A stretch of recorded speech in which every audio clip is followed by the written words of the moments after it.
Just a reminder, brother, the cost of lust in your life, it is not the shame, the guilt, the embarrassment, the lack of confidence that you feel after. It is your future wife, your future kids, your future family, and most importantly, your relationship with God. What the sin of lust does in your life, it separates you from God, but it separates you away from the purpose and the version of yourself that He is calling you to be. And if God cannot trust you with your own hand, if God cannot trust you with your own desires, why would He ever trust you with one of His daughters? And let's say you do get married and you're still shackled down by the sin of lust in your life.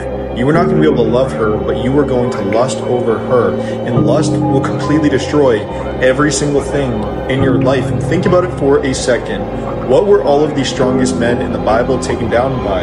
It wasn't armies, it wasn't wars, but it was their lustful desires. And what makes you think that you will be any different if you do not overcome this lust in your life, but you can only do it with Jesus?